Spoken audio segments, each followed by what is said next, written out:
A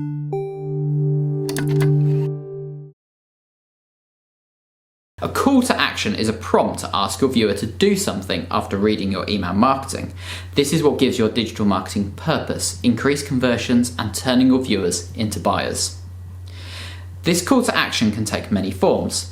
One of the most popular is a link to visit your company website to either make a purchase or inquire with you.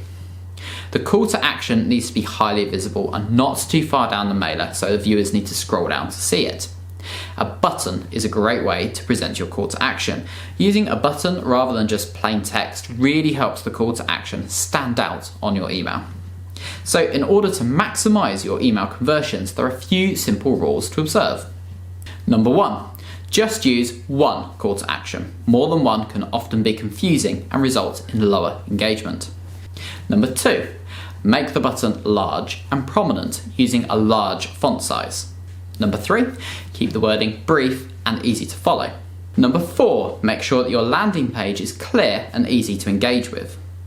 And by following these quick and easy steps, you'll be able to see a real boost in your digital marketing engagements.